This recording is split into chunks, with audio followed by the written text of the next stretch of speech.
PM Modi आपको सोना खरीदने से मना कर रहे हैं, लेकिन क्या आपको पता है मोदी गवर्नमेंट ने पिछले 7 महीने में रिकॉर्ड 85.88 मीट्रिक टन सोना खरीद लिया। ऐसा क्यों? जरा सोचिए, जो सरकार हमें सोना खरीदने से रोक रही है वो खुद चुपके चुपके टन के भाव में सोना क्यों बटोर रही है?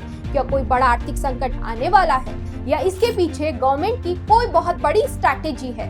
आज की इस वीडियो में हम बहुत ही आसान भाषा में इस पूरे खेल को समझेंगे।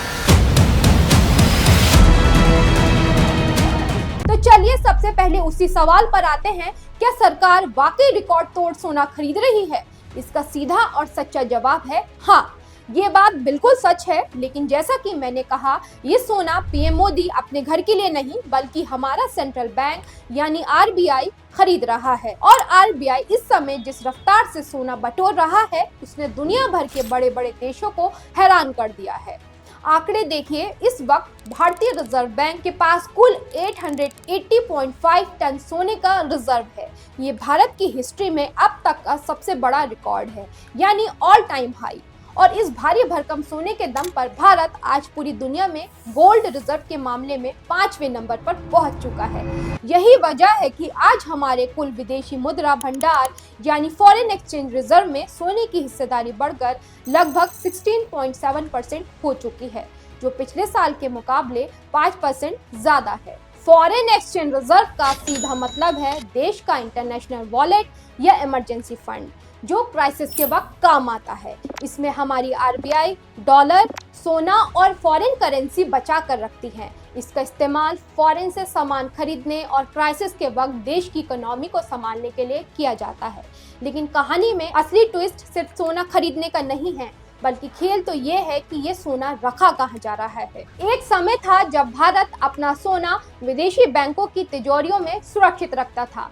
साल 2023 तक हमारे टोटल सोने का सिर्फ 38% हिस्सा भारत में था, बाकी सब विदेशों में था। लेकिन पिछले 3 सालों में आरबीआई ने एक बहुत बड़ा स्ट्रैटेजिक गेम खेला, जिसे आप सोने की घर वापसी कह सकते हैं। आरबीआई अब विदेशी बैंकों पर भरोसा करने के बजाय सोना अपनी तिजोरियों में जमा कर रहा है। नतीजा, जो भारत में सिर्फ 38% सोना था वो आज बढ़कर 77% हो चुका है। अब आते हैं उस बड़े सवाल पर कि आखिर आरबीआई और दुनिया भर के देश अचानक सोने के पीछे क्यों हाथ धोकर पड़ गए हैं? तो इसका सीधा कनेक्शन है अमेरिकी डॉलर से, और इसके पीछे है अमेरिका की एक दगाबाजी या कह लें कि उसका एक बड़ा फैसला। हुआ ये कि साल 2022 में जब रशिया यूक्रेन वॉर शुरू हुई तो अमेरिका ने अपने पावर का इस्तेमाल कर रशिया के $300 बिलियन को फ्रीज कर दिया।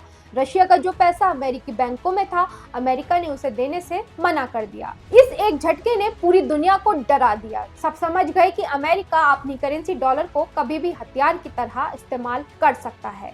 आज रशिया है, कल कोई भी देश हो सकता है। बस इसी डर की वजह से दुनिया का डॉलर पर से भरोसा उठने लगा। सेंट्रल बैंक के एक सर्वे के अकॉर्डिंग दुनिया के 76% बैंक अगले 5 सालों में अपना सोना और बढ़ाने वाले हैं, क्योंकि उन्हें पता है कि डॉलर की वैल्यू कभी भी गिर सकती है और अमेरिका एंड वक्त पर धोखा दे सकता है। लेकिन गोल्ड एक ऐसी चीज है जो कभी दगाबाजी नहीं करता। क्राइसिस हो, वॉर हो, गोल्ड की वैल्यू कभी जीरो नहीं होगी।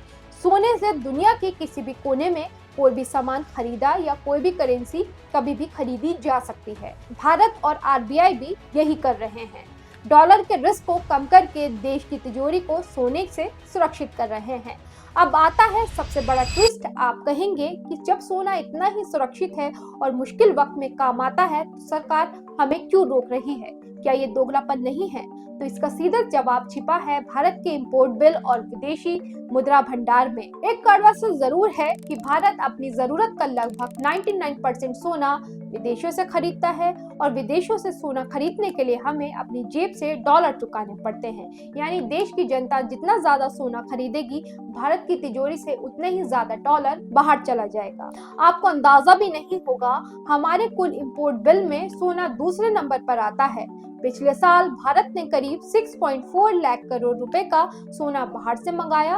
और यहाँ एक और हैरान करने वाला आंकड़ा देखिए, पिछले साल भारत ने मात्रा में कम सोना खरीदा, लेकिन उसकी कीमत 24% ज्यादा चुकानी पड़ी। क्यों? क्योंकि जो सोना पहले $76,000 प्रति किलो था वो $1 लाख से होते हुए आज करीब $1.52 लाख प्रति किलो पर पहुंच चुका है। अब इतने महंगे रेट पर अगर देश अंधाधुंध सोना खरीदेगा तो भारत की विदेशी मुद्रा भंडार खाली हो जाएगी, जिससे हमारा रुपया बहुत कमजोर हो जाएगा। अब आखिर में वो इम्पोर्टेंट सवाल जो स्टार्ट में हुआ था कि क्या वाकई कोई बहुत बड़ा संकट आने वाला है, तो इसका जवाब है आज देश में महंगाई बढ़ रही है और रुपया कमजोर हो रहा है। तो इसके पीछे सबसे बड़ी वजह एक ही है, कच्चे तेल का महंगा होना। इस समय पूरी दुनिया स्टैगफ्लेशन के दौर से गुजर रही है, जिसका सीधा मतलब है मार्केट में क्राइसिस, बेरोजगारी और महंगाई का एक साथ आ जाना। जब तक खाड़ी देशों का मेन समुद्री रास्ता यानी हॉर्मुज स्ट्रेट पूरी तरह नहीं खुलता, तब तक ग्लोबल इकोनॉमी पटरी पर नहीं आएगी। इसीलिए इस मुश्किल वक्त में आम भारतीयों को अपना बजट सोच समझ कर बनाना चाहिए और जहां भी मुमकिन हो फिजूल खर्ची और फालतू खर्च में कटौती करनी चाहिए। फिलहाल संकट जैसा कुछ नहीं है, लेकिन एक आहट है, हमें अलर्ट रहना होगा। बाकी आपको क्या लगता है हमें कमेंट करके जरूर बताइएगा और अगर वीडियो पसंद आई हो तो इसे लाइक, शेयर और चैनल को सब्सक्राइब जरूर कीजिएगा।